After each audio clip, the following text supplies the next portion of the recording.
Okay, dumako na tayo sa ating Gabay Kapalaran Corner ngayong buwan ng Disyembre. Ito na po ang para sa mga Capricorn. Huwag pilitin ang sarili kung may duda dahil kapahamakan na nga abutin. Magpahinga para sumigla. Ang lucky numero ay 11, 5, 28, 39 at berde naman ang lucky kulay. Capricorn ang lucky companion. Aquarius po, walang dapat ipag-alinlangan sa kasuyo o minamahal. Kung may duda, iwaglit dahil nagkakamali ka. Lucky numero ay 4, 18, 24, 41, beige naman ang lucky kulay.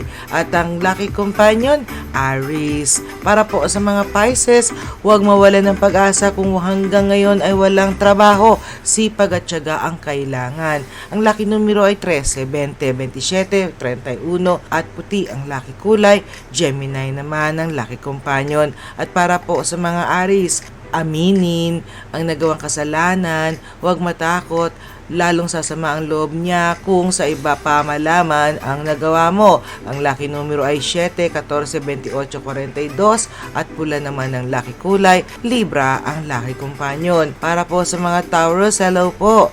Huwag mahiya magtanong kung hindi alam. Sa pagdunong-dunungan, kapahamakan ang mapapala. Ang lucky numero ay 8, 19, 27, 34 at gray ang lucky kulay. Cancer naman ang lucky companion. Para po sa mga Gemini, kung tapat ang hangarin, ituloy dahil magtatagumpay. Walang dapat ipangamba kung malinis ang intensyon. Ang lucky numero ay Gs 23, 36, 42 at kahel ang lucky kulay. Scorpio naman ang lucky companion. Para po sa mga Cancer, isang kaibigan ang hihingi ng payo kahit kailangan masaktan siya para malaman ang katotohanan. Okay, gawin ang dapat mong gawin. Lucky numero ay 5, 18, 25, 36 at gray ang lucky kulay. Sagittarius naman ang lucky companion. At para po sa mga Leo, huwag mahiya magsabi sa magulang kung may kailangan. Maasahan mo ang kanilang suporta. Ang lucky numero ay 4, 23, 39, 44 at pink ang lucky kulay. Pisces naman ang lucky companion. At Virgo po, bumagsak man sa pagsusulit, huwag panghinaan ng loob. Sa halip, ang nangyari ay hamon para sa lalong pagsisikap. Ang lucky numero ay Gs 24, 32, 41 at dilaw ang lucky kulay. Aquarius naman ang lucky companion. Ito na po para sa mga Libra. Magkakasamaan ng loob ang magkasintahan dahil sa selos. Walang idudulot na kabutihan kung makikipagmatigasan ka. Ang lucky numero 8, 16, 27, 37 at sky blue naman ang lucky kulay. Taurus ang lucky companion. Ito naman ang po para sa mga Scorpio. Ito na, pinsan o kaibigan ang makakatulong para maayos mo ang iyong problema.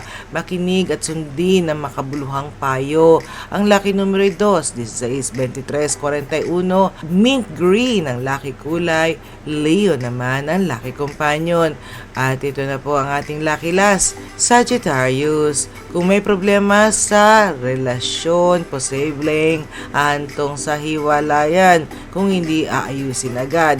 Iwasan na magkaroon ng alitan. Pag-aralang ang gagawing desisyon bago sumang-ayon o pumalaot. Ang lucky numero ay 20, 27, 39, 43 at brown naman ang lucky kulay. Virgo naman ang iyong lucky companion. Ayan na po ang ating Gabay Kapalaran na handog sa atin ni Madam. Tandaan lamang po natin, hindi hawak ni Madam ang ating kapalaran. Gumagabay lamang po siya. Tandaan natin, meron tayong sarili nating free will, meron tayong sariling kutob, meron sarili tayong suwestyon, may sarili tayong gut feeling kung ano nararamdaman natin, kung tama o mali. Pakinggan lang natin minsan ang ating sarili. At pag sinabi naman ng kutob natin na don't go there, don't go there. At of course, kung talagang kayo stuck kayo sa middle at wala na kayong matakbuhan, isa lang naman talagang tatakbuhan natin, di ba? Alam niyo na kung sino yon. Siya lang naman ang amang lumikha sa ating lahat at siya din ang nakakaalaman kung anong dala ng tadhana natin sa araw-araw. Kaya ang best solution niyan, prayer. Magpe-pray lang tayo at hindi tayo magkakamali dahil pag nagpe-pray tayo, everything will be okay. Alright, mga katropa, mga kaibigan kong mahal, tandaan lamang natin yan, God loves you and me. Kaya hindi niya tayo pababayaan. Basta hihingi lang tayo ng tawad, maghihingi tayo ng pasalamat pag naman natatanggap na natin ang ating grasya. Pag naman tayo pag natanggap na natin ang grasya natin, kalimutan naman natin siya ulit, di ba? Masama naman yun. Dapat pag nabibigyan tayo ng grasya, magpapasalamat tayo again and again sa Kanya. Dahil minsan lang dumarating ang grasya sa ating buhay, kaya tama lang pong magpasalamat tayo, di ba? O yan. At of course, ito na po ang inyong lingkod, Ate G. Agustin. At of course, ito po ang ating Barkadahan Forever FM.